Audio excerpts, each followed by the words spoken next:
Baik, Assalamualaikum warahmatullahi wabarakatuh. Bismillahirrahmanirrahim. Alhamdulillahi rabbil alamin. Asyhadu an la ilaha illallah wahdahu la syarikalah. Wa asyhadu anna nabiyyana Muhammadan abduhu wa rasuluh. Allahumma salli wa sallim wa barik ala nabiyyina wa habibina wa qurrati ayunina Muhammad wa ala alihi azwajihi wa dhurriyyatihi wa sahabatihi wa tabi'in wa man tabi'ahum bi ihsanin ila yaumiddin, amma ba'du. Jamaah sekalian rahimakumullah, ya, kita dulu sudah membagikan kitab. Ketika ada gangguan, ya kita kembali ke kitab. Alhamdulillah, dengan izin Allah, pada malam hari ini kita dipertemukan kembali oleh Allah Subhanahu wa taala dalam pengajian diraya wa riwayah, memahami dan meriwayatkan kitab Ushulus Sunnah Imam Ahmad rahimahullah, yang mana pertemuan terakhir adalah kita bicara soal iman dan sholat. Alhamdulillah, tentang prinsip apa iman, apa itu sholat. Kaitannya dengan Imam Ahmad mengatakan bahwa siapa, ini adalah usul iman, siapa yang tidak mengimani salah satu saja maka sudah keluar dari Ahlussunnah wal Jamaah. Nah, salah satunya soal prinsip keimanan, kemudian juga soal prinsip sholat. Karena siapa yang meninggalkan sholat maka dengan sengaja, maka salafus soleh menghukuminya kafir. Man taraka salata muta'ammidan falyatabawa maqadahu minan nar. Itu kita sampaikan pada waktu lalu.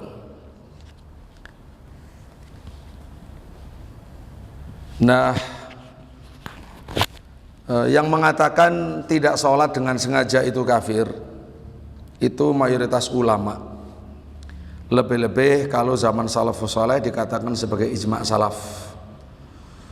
Dan kalau komparasikan juga dengan para ahli fikih mutaakhirin yang mengatakan tidak kafir kecuali mengingkari kewajiban, maka tetap secara zahir, yang paling zahir secara dalil adalah yang mengatakan, yaitu sudah tidak muslim lagi. Pertanyaannya yaitu berapa kali kadar sholat yang ditinggalkan bisa dihukumi kafir. Bapak Ibu rahimahullah, itu ada khilaf di antara para ulama. Ada yang menyebut itu cukup meninggalkan satu sholat dengan sengaja, terang-terangan dia memang milih tidak sholat, maka itu kata Syekhul Islam Ibnu Taimiyah itu sudah cukup untuk kekufurannya. Dan ini dikuatkan oleh Syekh Utsaimin rahimahullah, dan sepertinya juga oleh Syekh bin Baz. Kalau yang lain kan ya ditunggu sampai 3 hari 3 malam. Nah, kalau orang itu sudah memang tidak bertaubat dan memilih untuk tidak sholat padahal sudah tegak hujahnya, maka telah kafir. Itulah yang dimaksud dengan sabda Nabi SAW, man taraka salat muta'ammidan faqad kafara kufran jihara, yang dalam kaidah Imam Ahmad, man taraka salat faqad kafara. Baik, kita lanjutkan. Berikutnya adalah Bapak Ibu rahimahullah, ini saya nggak ngerti ya, ini laptop masih baru, nggak ngerti. Sekarang adalah tentang prinsip sahabat. Khairu hadil ummah ba'da nabiyha sallallahu alaihi wasallam. Bapak Ibu rahimahullah, termasuk keistimewaan agama Islam yang sering saya utarakan, Islam itu agama yang sangat jelas sumbernya, sangat jelas yang membawanya, role modelnya. Itu adalah keistimewaan Islam. Jadi untuk belajar Islam itu tidak perlu bingung, karena silakan dibetulkan dulu. Karena sumbernya jelas, sumbernya Quran Sunnah. Terus yang mempraktekannya jelas, Nabi dan para sahabatnya. Kalau Islam dipraktekkan nantinya jadi seperti apa, jadi manusia bagaimana, itu jelas. Hanya Islam yang jelas bentuknya. Dan sudah terbukti dalam sejarah menjadi manusia-manusia terbaik, manusia yang membawa peradaban itu ya Islam, Rasulullah, para sahabat, para tabi'in dan umatnya. Sampai hari ini tidak ada namanya penjajah Muslim. Itu fakta, karena Islam datang untuk kedamaian, untuk peradaban. Ya, orang dibangun bukan sebelum bangunan dibangun, orang dulu dibangun dengan keimanan yang tauhid, dengan akhlak yang mulia, contohnya langsung Rasulullah SAW, dan dilanjutkan dengan para sahabat. Karena itu belajar agama Islam yang benar itu sangat mudah. Kalaupun umat Islam terpecah-pecah, ada banyak kelompok, maka kelompok Ahlussunnah wal Jamaah itu yang paling makmur, didukung dengan kebenaran dan kejelasan yang tak tertandingi. Nah, ma'asyiral muslimin rahimahullah, prinsip kita sekarang itu adalah tentang sahabat Nabi, dibesarkan harusnya, kurang gede gambarnya.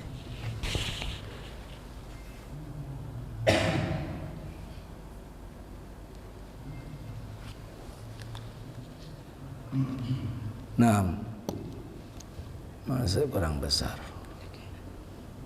Iya, saya.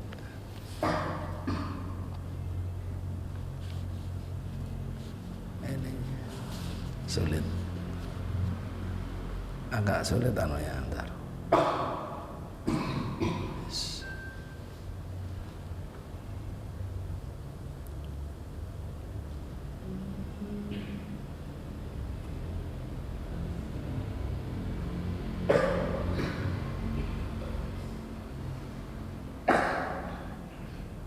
Ini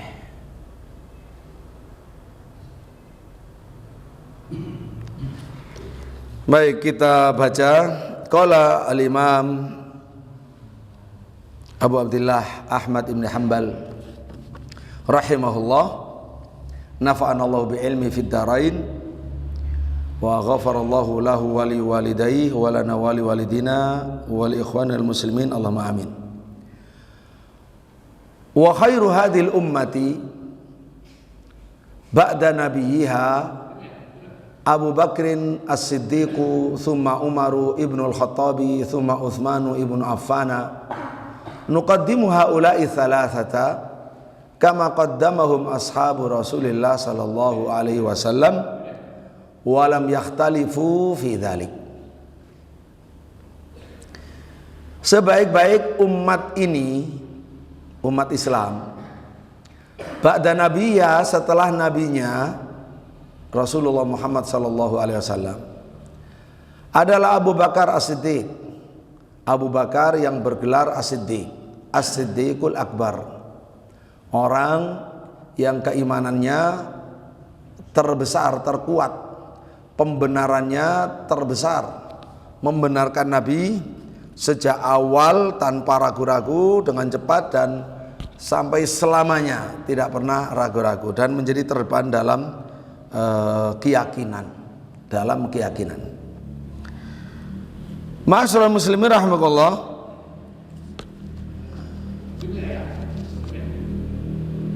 Abu Bakar As-Siddiq radhiyallahu anhu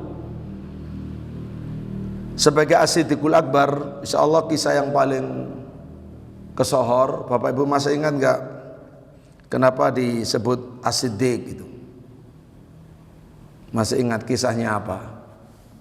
Kan soal Isra Mi'raj yang orang kafir tidak percaya, bahkan mengejek Nabi SAW, bahkan mengolok-olok, semacam merasa punya kesempatan atau bahan untuk merendahkan Nabi, dan punya kesempatan untuk mempengaruhi Abu Bakar, begitu maksudnya. Karena mereka tahu bahwa yang nomor satu beriman ya Abu Bakar. Maka ketika ngomong kepada Abu Bakar, tahu nggak kamu apa yang dikatakan oleh sahabatmu? Nggak tahu memang kenapa. Ya, dia mengejek, dia katanya ngaku pergi Isra Mi'raj, Isra ya ke Palestina hanya dalam semalam. Ya itu kan dianggap aneh oleh mereka. Ya, kata Abu Bakar, memang kenapa? Kalau memang Nabi itu berkata seperti yang kamu ceritakan barusan, saya percaya. Jadi mereka yang tadinya mau mempengaruhi Abu Bakar itu tidak bisa, malah kena batunya. Jangankan cuma segitu, hanya ke Palestina cuma semalam. Saya lebih aneh dari itu, saya percaya kok. Dia setiap saat mengaku datang kepadanya malaikat Jibril memberi wahyu, saya percaya. Jadi apalagi coba hanya dijalankan oleh Allah ke Palestina. Makanya namanya As-Siddiqul Akbar. Karena itu ma'asyiral muslimin rahimakumullah, di zaman Abu Bakar As-Siddiq radhiyallahu anhu, ketika Nabi wafat kan, sejak Nabi wafat sampai Abu Bakar itu tutup usia, tidak ada persoalan umat yang seberat apapun kecuali solusinya melalui tangan Abu Bakar.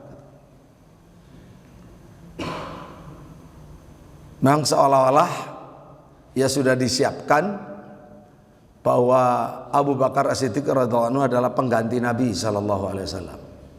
Begitu Nabi wafat, orang lapornya ke Abu Bakar. Yang lain tidak berfungsi. Sayyidina Abu Bakar, Sayyidina Umar sedang marah-marah, tidak siap ditinggal Nabi sallallahu alaihi wasallam. Bahkan mengancam mau membunuh yang mengatakan Nabi wafat. Semua orang pada bingung. Jadi sampai sekelas Umar aja radhiyallahu anhu tidak sanggup menerima musibah wafatnya Nabi, berita wafatnya Nabi. Yang sanggup untuk mendengarkannya, mencernanya dengan keimanan yang besar adalah Abu Bakar, dan bahkan bisa menenangkan seluruh orang. Seluruh orang ditenangkan dengan keimanannya yang tenang, dengan penguasaannya kepada Al-Quran. Beliau mengatakan, man kana ya'budu Muhammad fa inna Muhammadan qad mat, wa man kana ya'budullah fa innallaha hayyun la yamut. Ya, lalu dibacakan ayatnya kan, afa immata au qutilan qalabtum ala aqabikum, dan seterusnya. Jadi siapa yang menyembah Nabi Muhammad, Nabi Muhammad sudah wafat. Tapi siapa yang menyembah Allah, Allah maha hidup, tidak pernah wafat. Dibacakan ayatnya semua luluh, seolah baru pertama kali mendengar ayat itu turun. Nah itu semuanya apa? Abu Bakar As-Siddiq radhiyallahu anhu adalah manusia yang terbaik setelah Nabi, sejak Nabi ditinggal wafat. Sudah Abu Bakar yang menjadi kunci solusi segala persoalan. Begitu pula kemudian persoalan tentang pasukan Usamah, Jais Usamah bin Zaid, yang Nabi menyuruh untuk berangkat menuju Syam perang. Karena di tengah jalan dengar Nabi wafat, yang balik. Setelah balik, bagaimana ini? Pasukan ini diapakan? Diberangkatkan apa tidak? Di waktu yang bersamaan, banyak orang murtad. Bangsa Arab, orang-orang muslim yang baru masuk Islam itu, yang akhir-akhir masuk Islam berbondong-bondong, ternyata juga murtadnya berbondong-bondong. Dan ada penguatnya, yaitu Musailam al-Kadzab, orang yang ngaku jadi nabi palsu ini. Itu semuanya Abu Bakar solusinya. Sampai terakhir, siapa khalifah setelah Nabi? Itu ya Abu Bakar solusinya. Dan sepakat bulat membaiat Abu Bakar As-Siddiq radhiyallahu anhu. Nah, yang menarik Bapak Ibu rahimakumullah, Abu Bakar ini adalah orang yang paling lembut hatinya, paling lembut perangainya, paling banyak menangis. Ya, sampai aliran mata itu ada garisnya di pipinya, saking banyaknya menangis, mudah menangis. Ketika Nabi SAW sakit, menunjuk supaya Abu Bakar yang menjadi imam, yang melarang adalah Aisyah radhiyallahu anha, karena ngerti sifat bapaknya. Jangan Nabi, jangan Abu Bakar. Abu Bakar itu orang yang mudah menangis, tidak baca Quran kecuali menangis, nanti nggak jadi. Tapi Nabi menegaskan, ya, tidak ridho kecuali Abu Bakar. Subhanallah, ketika Abu Bakar menjadi khalifah, ditunjuk oleh Nabi yang tadinya itu adalah ya super lembut, ya, perangai dan akhlaknya, termasuk hatinya sangat sensitif. Tapi subhanallah, Abu Bakar diberi oleh Allah kekuatan, ya, kekuatan sikap dan ketegasan yang tidak dimiliki sebelumnya. Jadi seolah-olah baru diberi oleh Allah saat itu, diberi taufik oleh Allah, jadi menjadi orang yang sangat tegas. Karena diperlukan tegas, padahal tadinya adalah orang yang lembut, lembek gitu. Sementara lanjutannya adalah Khalifah Umar radhiyallahu anhu. Khalifah Umar radhiyallahu anhu itu orang yang keras perangainya, keras dan keras. Begitu ditunjuk menjadi khalifah, subhanallah, Allah itu memberi kelembutan pada diri Umar yang belum pernah ada sebelumnya. Jadi dua orang ini istimewa. Karena itu Nabi SAW bersabda, iqtadu billadaini min ba'di Abi Bakrin wa Umar. Contohlah, teladanilah dua orang setelahku, yaitu Abu Bakar dan Umar. Karena petunjuk dalam dua pribadi ini sempurna, tidak ada kritikan. Nah, berbeda dengan Sayyidina Utsman, Sayyidina Ali, itu di bawahnya. Makanya Nabi mengkhususkan dua orang dalam satu hadis, lalu mengkhususkan 4 orang dalam satu hadis, yaitu alaikum bisunnati wa sunnatil khulafa ar-rasyidin al-mahdiyyin min ba'di. Itu 4 khalifah masuk semua. Tapi ketika Nabi bersabda iqtadu billadaini min ba'di Abu Bakar Umar, tidak masuk kecuali cuma 2 orang. Karena memang petunjuknya lebih terasa, lebih terang benderang dibanding yang lainnya, yang manapun. Ma'asyiral muslimin rahimakumullah. Baik, kemudian summa Umaru ibnul Khattab. Summa Umaru ibnul Khattab. Setelah itu manusia terbaik adalah Umar bin Khattab radhiyallahu anhu. Kalau derajat setelah Nabi, manusia terbaik itu disebut makomnya makom wali, maka Abu Bakar adalah wali terbaik, wali terbesar. Setelah itu baru kemudian wali Umar radhiyallahu anhu, wali Allah, kekasih Allah yang beriman dan bertakwa dalam bentuk yang sempurna, yang sangat tinggi. Nah, itulah wali-wali Allah. Maka beliau adalah afdalul auliya ba'da nabiyha sallallahu alaihi wasallam. Ma'asyiral muslimin rahimakumullah. Nah, Umar, masya Allah, Di masa kepemimpinannya Islam teramat kuat. Sayyidina Abu Bakar memimpin cuma sebentar, mengembalikan situasi yang kacau penuh dengan fitnah kembali seperti zaman Nabi, menunjukkan pertolongan Allah di dalamnya yang luar biasa. Kemudian ketika dipegang Umar bin Khattab radhiyallahu anhu, yang keduanya adalah khalifah yang adil, karena mereka betul-betul beriman, bertakwa, melaksanakan amanah, memimpin, tidak ikut bermain sebagaimana para penguasa di akhir zaman, ya. Jadi mereka itu betul-betul abdi, mengabdikan dirinya untuk rakyat. Khalifah Abu Bakar As-Siddiq radhiyallahu anhu pertama kali diangkat, sepakat dari baiat, ya, itu pengalaman pertama kali dalam sejarah umat Islam. Besok paginya Abu Bakar itu keluar ke pasar untuk melaksanakan dagang, karena beliau pedagang dan mata pencariannya didapat dari dagang. Keluar ke pasar kan diprotes, loh sampean mau kemana? Ya mau jualan. Loh sama sudah diangkat jadi pemimpin kok. Lah terus yang nyari nafkah aku siapa? Gini aja, saman kan kita angkat untuk ngurusi kami, gitu. Maka saman sudah nggak boleh dagang. Saman bekerja ngurusi kami, nah kami yang bayari. Nah saman kalau dagang berapa untungnya? Waktu itu begitu. Ya penghasilan saya sekian dengan saya berdagang. Ya sudah, kalau begitu kita urunan, rakyat ini bayari sampean sebanyak itu. Tapi saman sudah nggak boleh bekerja untuk diri sendiri, ngurusi kami.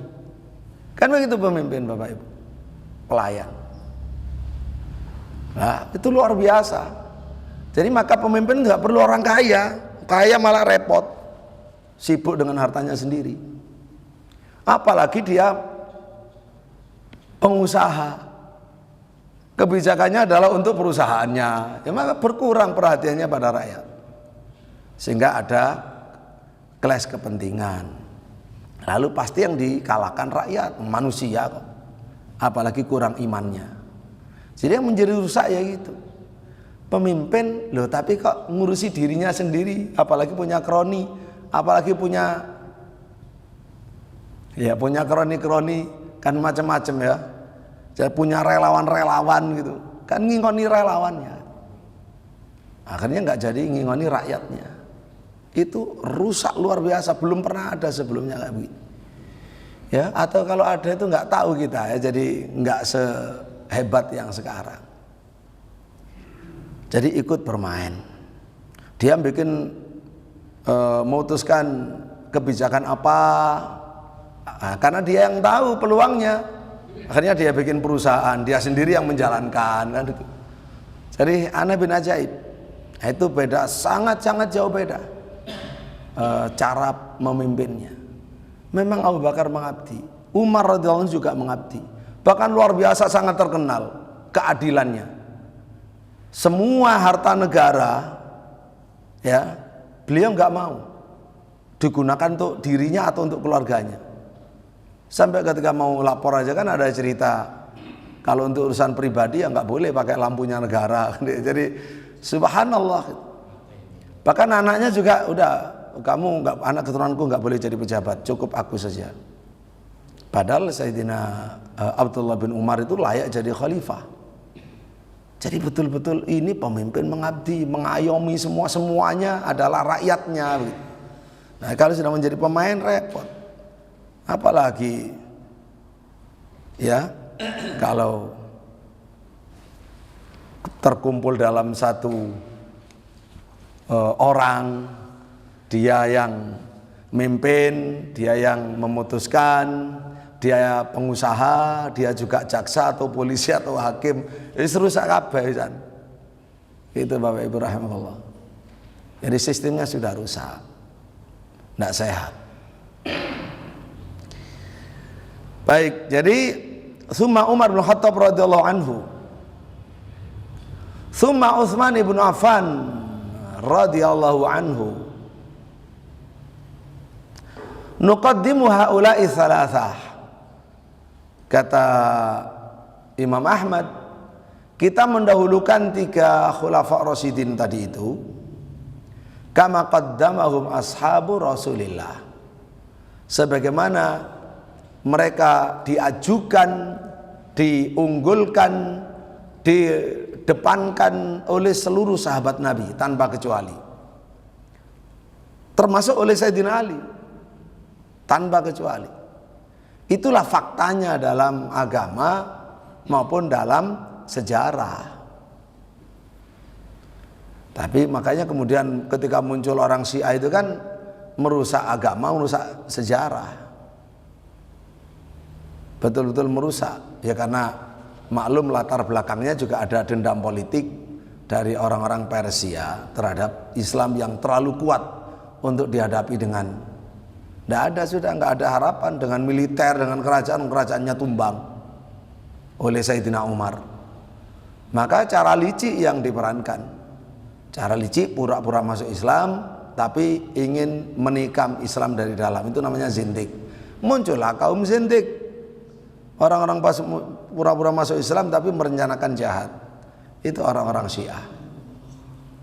Orang-orang Syiah Rafidhah yang rukun agamanya mengingkari Abu Bakar, mengingkari Umar. Udah nggak ketemu. Dari awal udah nggak ketemu. Apalagi yang mengumpulkan Quran itu ya zaman Abu Bakar.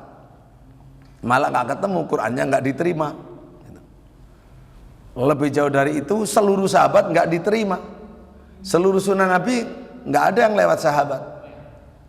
Lalu untuk supaya bisa diterima, bagian dari siasatnya, pelicinnya, mengaku atas nama ikut Ahlul Bait. Akhirnya tapi ngarang-ngarang sendiri. Jadi Bapak Ibu rahimahullah, memahami akidah ini penting, akidah tentang para sahabat, supaya selamat dari penyesatan oleh orang Syiah, kedua oleh orang Khawarij, ketiga oleh orang liberal yang sok mengadakan kritik sejarah. Siapapun dikritik, sejarahnya Quran, sejarahnya hadis, sejarah Nabi, sejarah sahabat, sudah nggak ada yang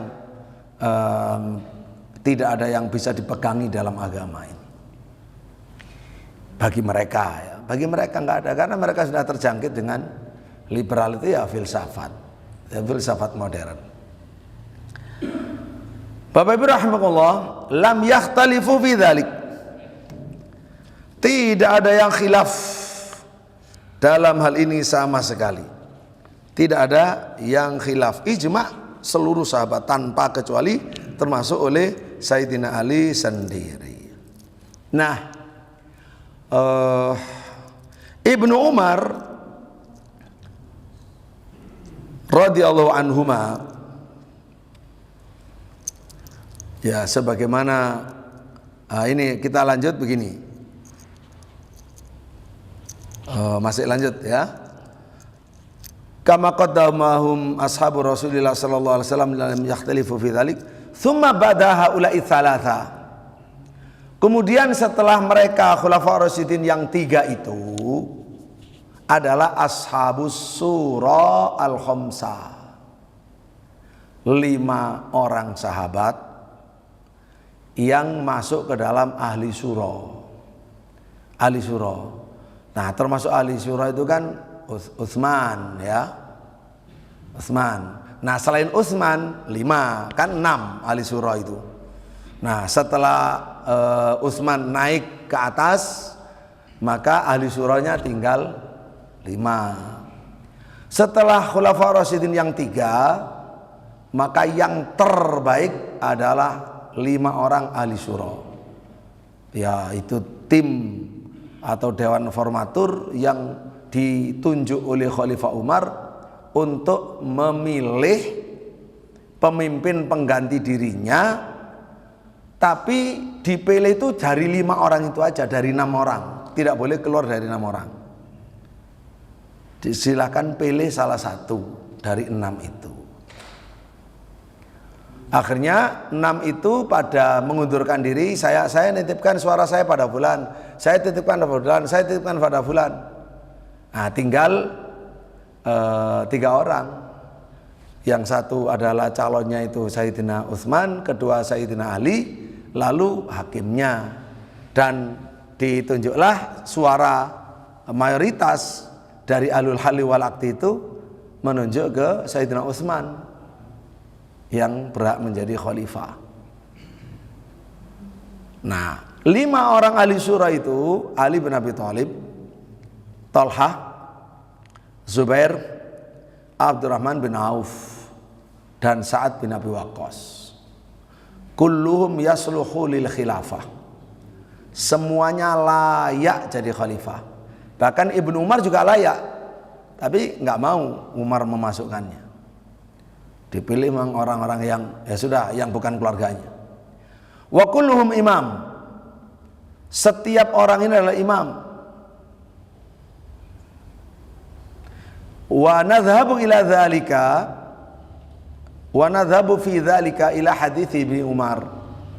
Kata Imam Ahmad, kami berpandangan demikian karena merujuk kepada hadis Ibnu Umar radhiyallahu anhuma, di mana Abdullah bin Umar cerita, ya orang salah satu yang selevel dengan ahlu syura itu. Beliau itu meriwayatkan hadis dari Nabi begini,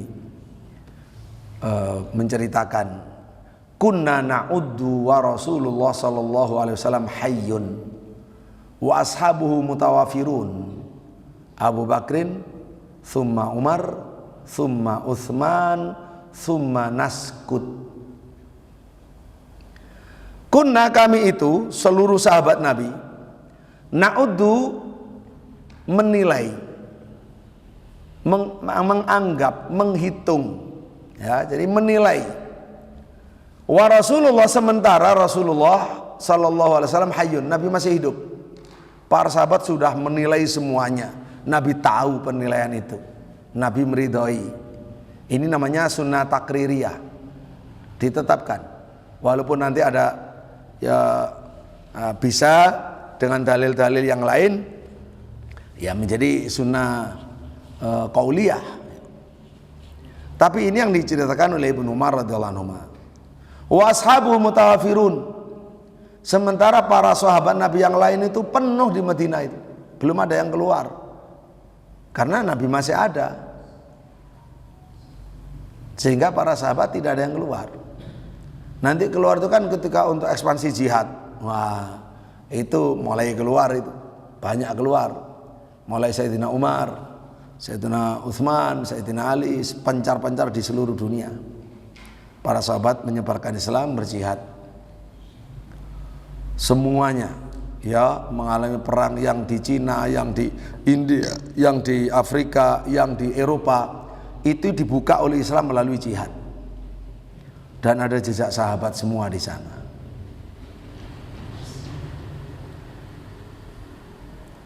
Kulluhum yasluhu lil khilafah, hayyun wa ashabu mutawafirun, Abu Bakar, thumma Umar, thumma Utsman, thumma naskut. Jadi kami ijma'nya sahabat itu, kami semuanya mengatakan Nabi tahu, Nabi hidup, tidak ngoreksi, seluruh sahabat ada, tidak ada yang ghaib. Bahwa sahabat terbaik itu satu Abu Bakar, kedua Umar, ketiga Utsman. Setelah itu kami diam, tidak menyebut yang keempat. Ma'asyiral muslimin rahimakumullah, hadis ini hadis sahih. Kata Al-Hafidz Ibnu Hajar rahimahullah, untuk bisa mencerna, memahami kenapa kok Ibnu Umar itu cerita begini, hanya cuma 3 orang, tidak menyebut yang lain, sumanaskut tadi itu.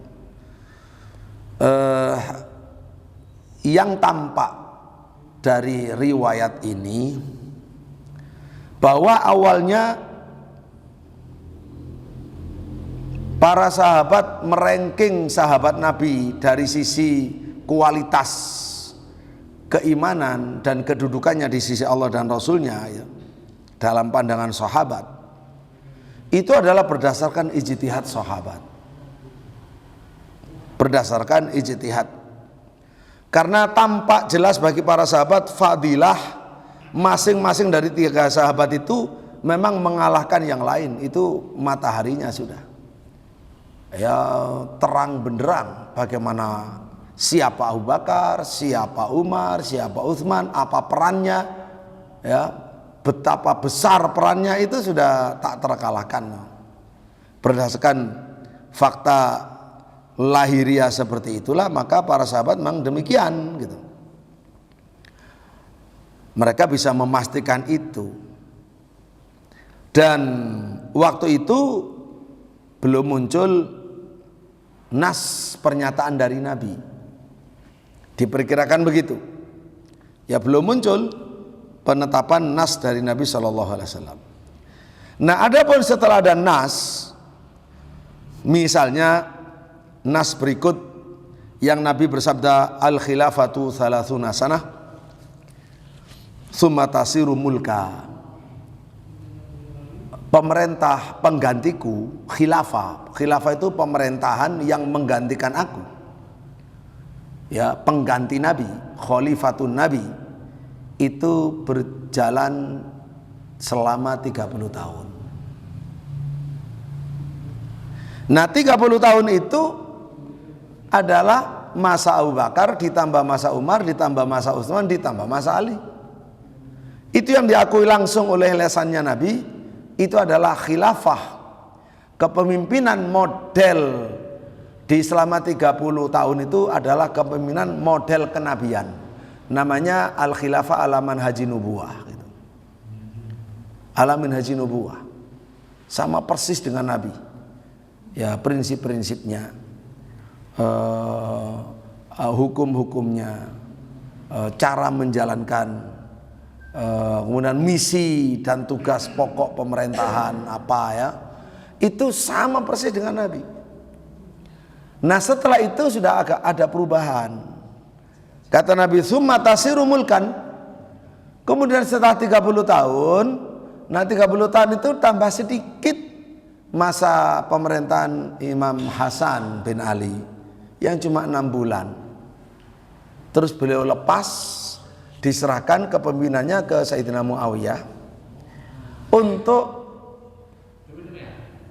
persatuan umat Islam, kemaslahatan umat Islam biar tidak terpecah dan tidak tumpah darah yang sia-sia. Jadi ini fadilahnya Imam Hasan. Memang Imam Hasan itu betul-betul imam, negarawan gitu kan. Kalau orang bilang apa sih negarawan kan ya seperti kalau kita di rumah Bapak Ibu, kita menjadi bapak, punya anak banyak, bojo siji anake 14 katane, bojo loro anake 6 tapi ora katane, bojo telu anake 5, akeh lah pokoke pendudukne kok akeh. Kan gak mungkin toh kita sebagai bapak itu tukaran rebutan tempe ambek anake sing iki sing kuwi duduk bapak jenenge. Ya mesti ngalah. Ya senakal apapun ya tetap dilayani anake kabeh. Sebisa mungkin gimana caranya? Seadil mungkin ngayomi semuanya, membimbing semuanya dengan penuh kesabaran karena itu anaknya. Bukan malah memecah belah anaknya, mengadu domba antar istrinya misalnya. Dia itu bukan suami kalau begitu. Nah, negarawan itu memang dia sebagai bapak bangsa yang mimpin negara itu, semua rakyatnya adalah rakyatnya, tanggung jawabnya di pundaknya.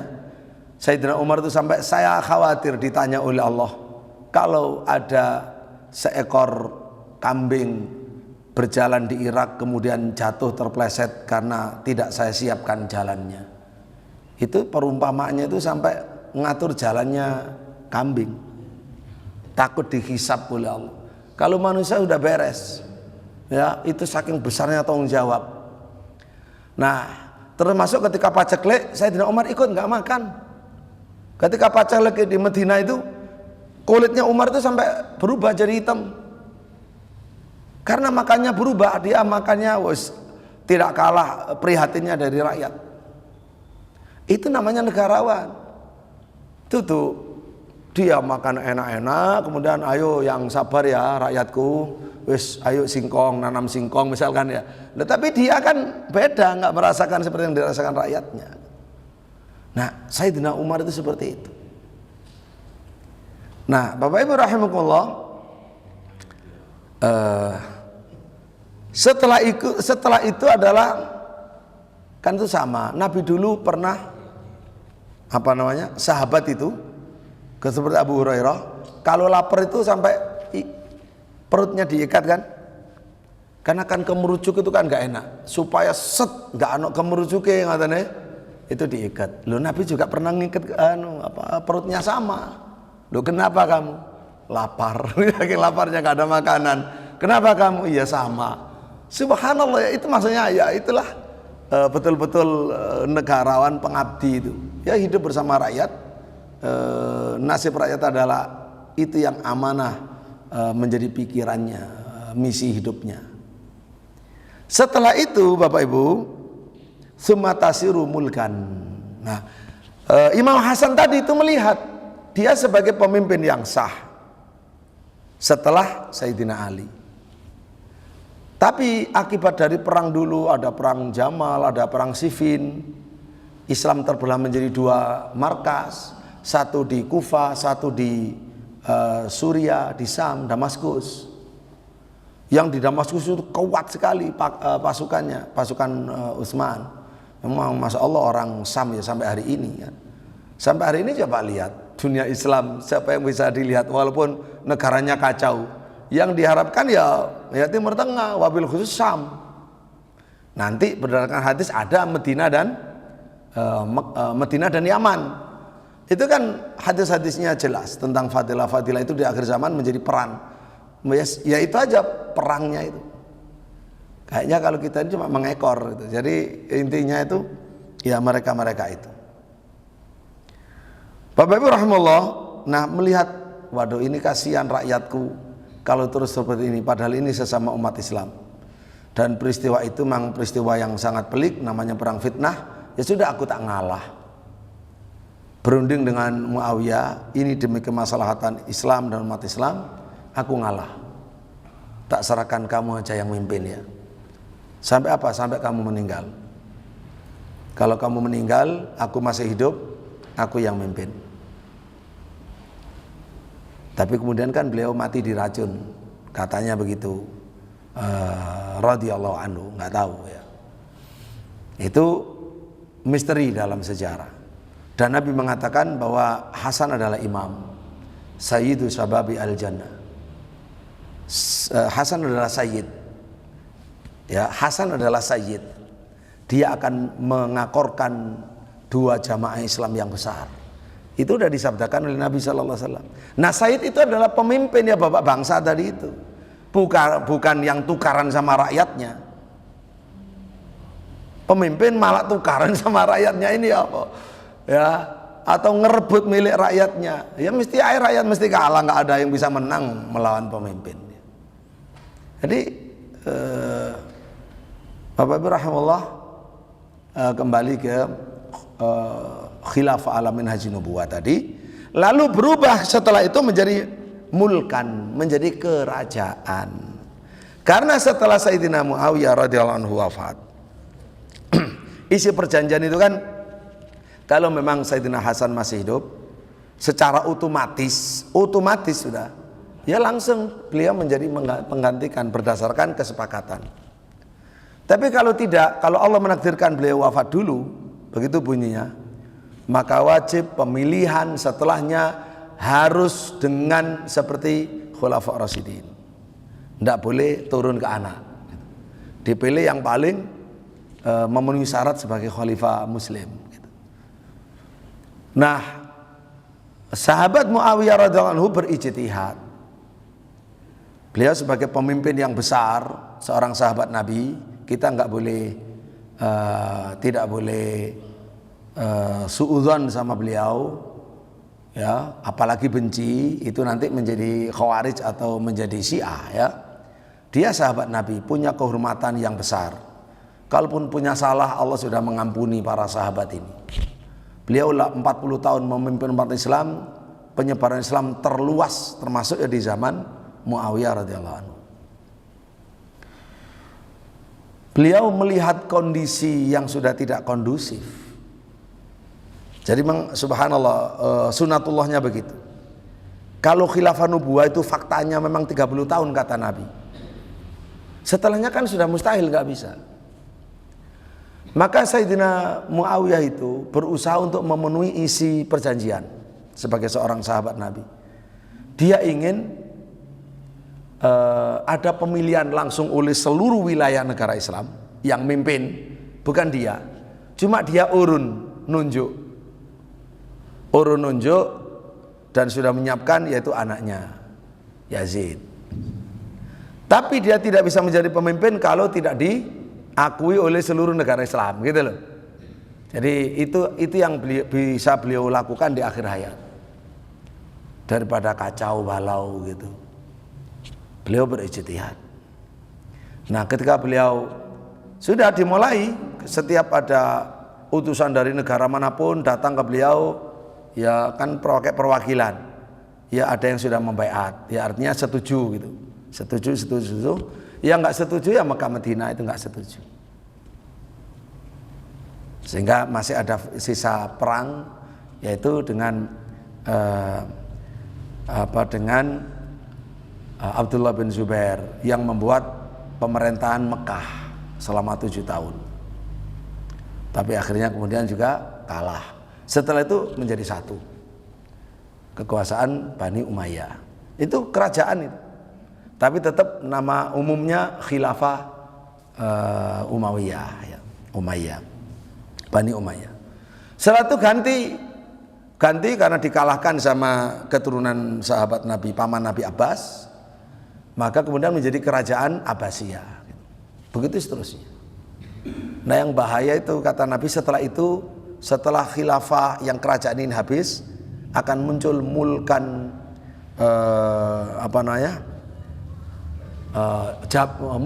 Jababiroh. Muluk Jababiroh, penguasa-penguasa yang kejam, yang bengis. Itu ternyata kalau dilihat dari fase pembagiannya, itu masa pemerintahan kolonial dan demokrasi. Gitu.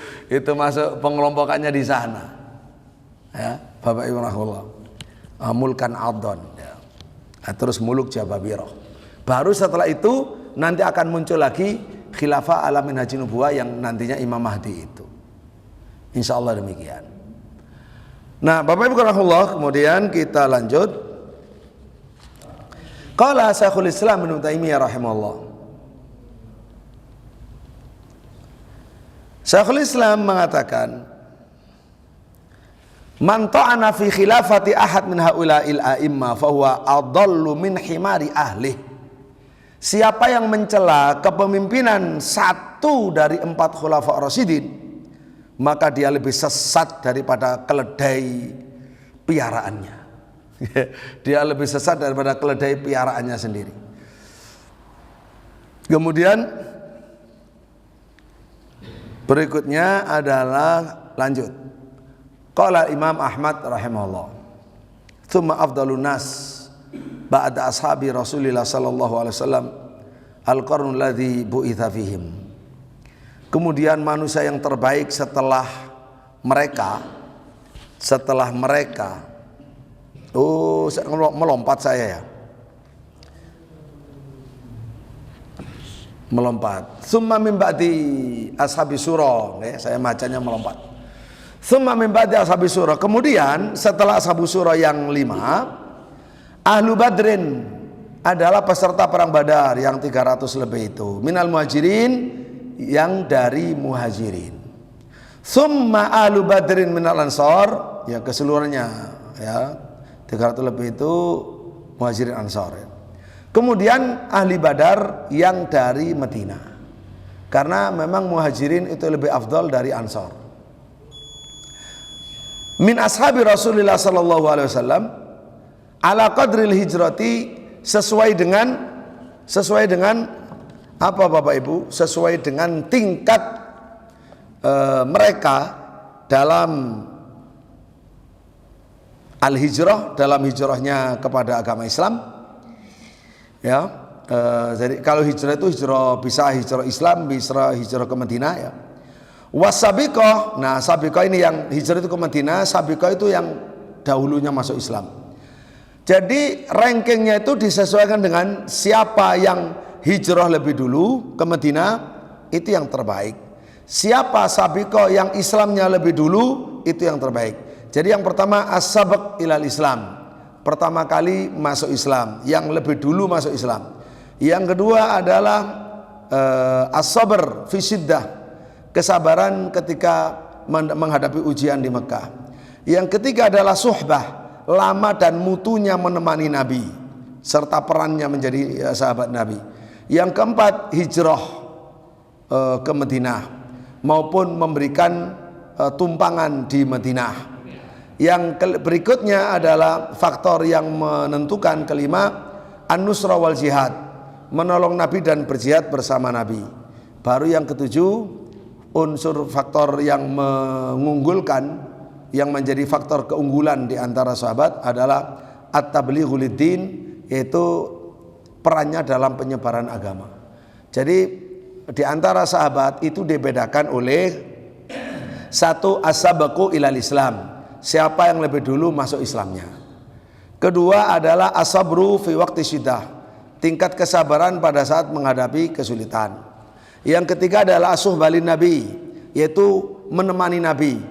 Mana yang paling lama, siapa yang paling banyak perannya gitu, dalam menjadi sahabat Nabi, paling lama, paling dekat.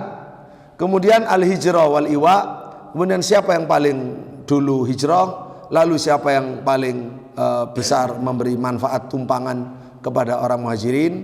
Kemudian setelah itu adalah an-nusra wal jihad, siapa yang paling banyak perannya dalam jihad, dalam membela Nabi dan agama Nabi. Kemudian setelah itu yang keenam adalah al-imamah fil ilmi wal amal, yaitu kepemimpinan dalam ilmu dan amal, siapa yang mengambil peran memimpin, kepemimpinan. Baru ketujuh adalah at-tabligh fiddin, yaitu yang menyebarkan agama Islam.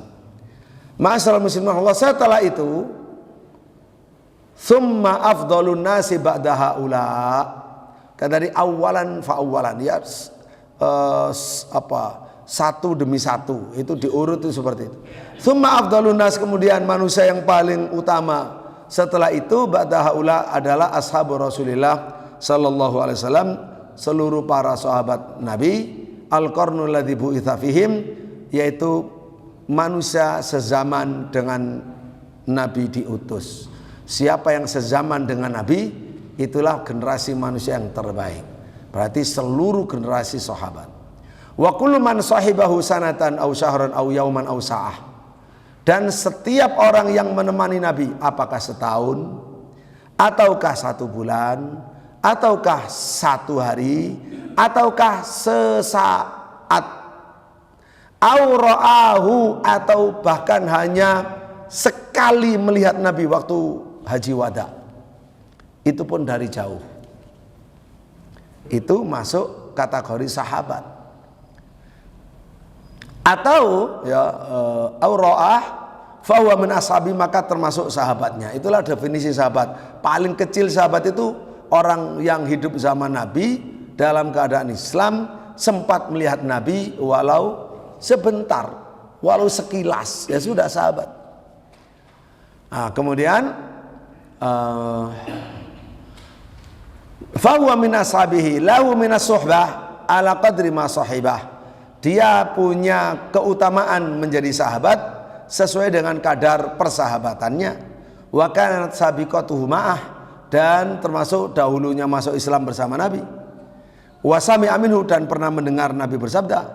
Wa nadhara ilaihi nadhara, dan pernah melihat kepada Nabi walau sekali melihat. Fa adnahum suhbatan, manusia yang paling rendah, paling sedikit persahabatannya dengan Nabi, lahu minas suhbati ala qadri ma sahibah, yaitu dia fa'adnahum suhbatan, itu adalah sahabat yang paling kecil, yang paling sedikit kadar kesahabatannya. Huwa afdalu, itu lebih utama minal qarnil ladzina lam yarauh, daripada generasi tabi'in yang tidak pernah melihat Nabi.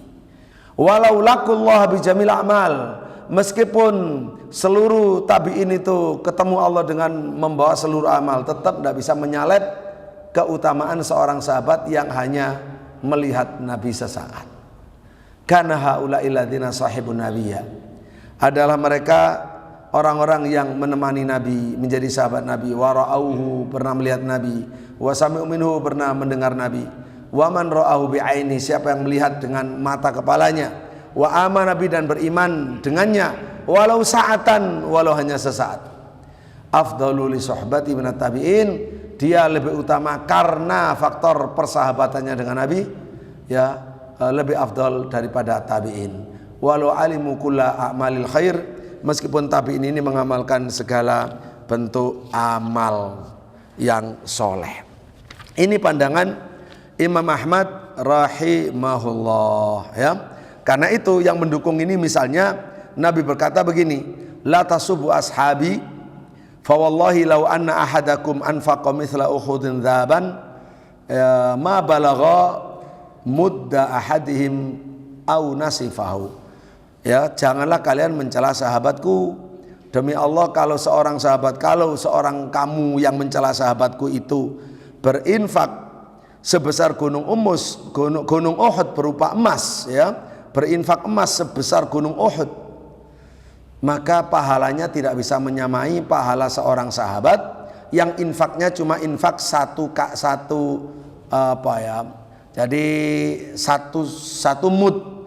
mud itu, Bapak Ibu rahimahullah, ya, yang berinfak satu mud, ya, wala nasifa atau separuhnya. Satu mud itu 6 on, 6,75 on gitu, ya. Itu satu mud. Loh, itu aja subhanallah mereka nggak bisa mengalahkan pahalanya sahabat itu. Bapak Ibu rahimahullah, jadi ini maka berat sekali.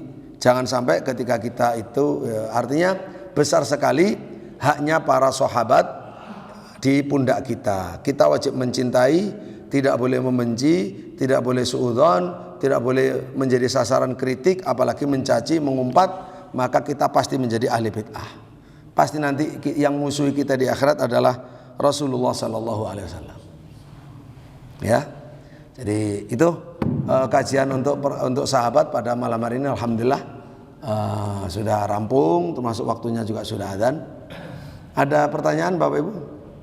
Mungkin ada satu pertanyaan singkat nanti ke depan tentang taat ulil amri dan amirul mukminin, ya, mendengar dan taat kepada ulil amri gitu.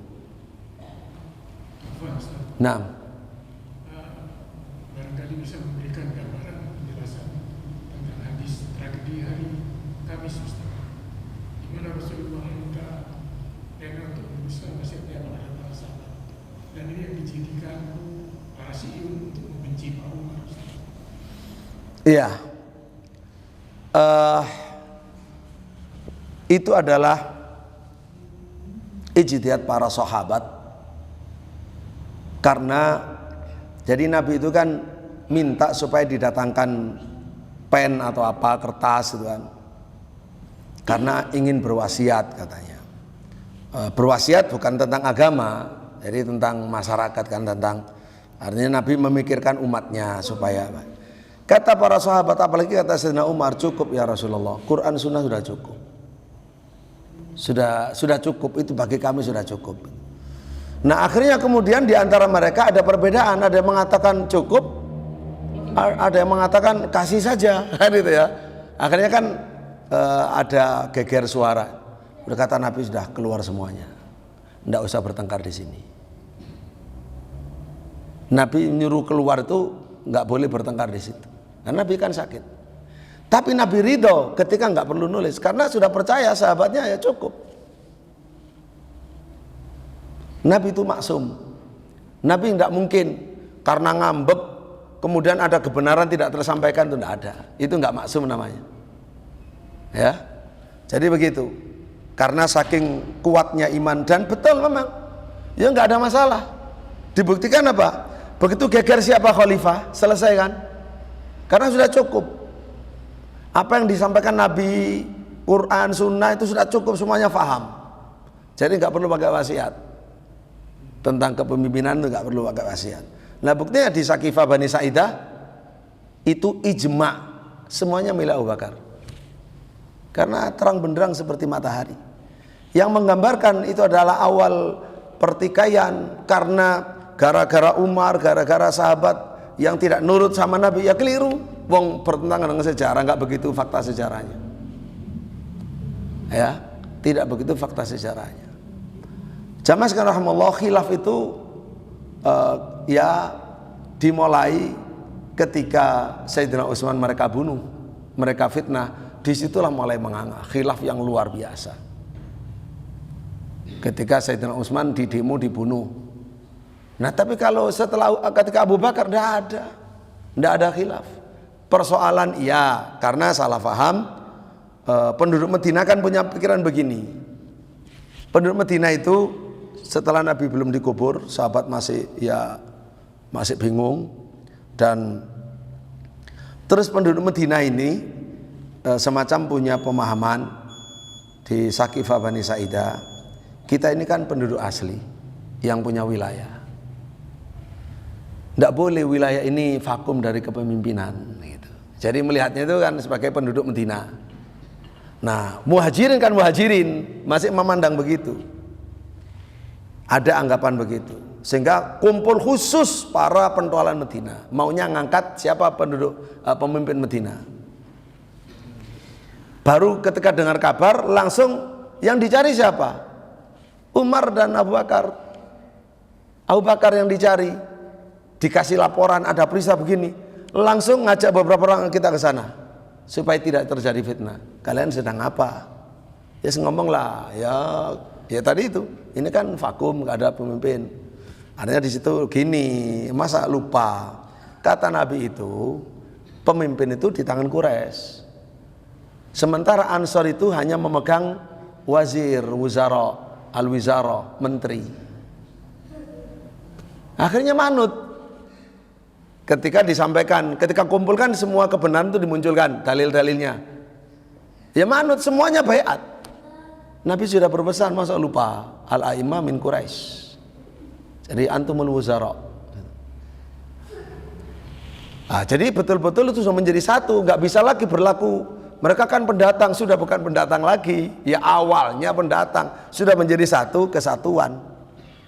Dan yang membawa agama Rasulullah dari Quraisy. Makanya Nabi pun di antara ajarannya yang diajarkan oleh Allah Subhanahu wa taala dan berlaku sampai hari kiamat, a'imah min Quraisy. Di zaman kapan saja kalau ada pemilu misalkan, pemilu ya, baina alil hal wal aqti, selama ada orang Quraisynya harus milih orang Quraisy. Kalau nggak ada ya yang lain yang ada. Kan nggak mungkin vakum. Jadi zaman itu nggak bisa vakum. Makanya nggak ada khilaf. Kita aja singkatnya. Barakallahu fikum. Bapak Ibu rahimallah, sampai ketemu lagi insyaallah pada waktu yang akan datang tentang taat ulil amri. Ya, kita tutup. Subhanakallahumma rabbana wa bihamdik asyhadu an la ilaha illa anta astaghfiruka wa atubu ilaik. Assalamualaikum warahmatullahi wabarakatuh. Al-Um TV, Samudra Ilmu, Selaksa Hikmah.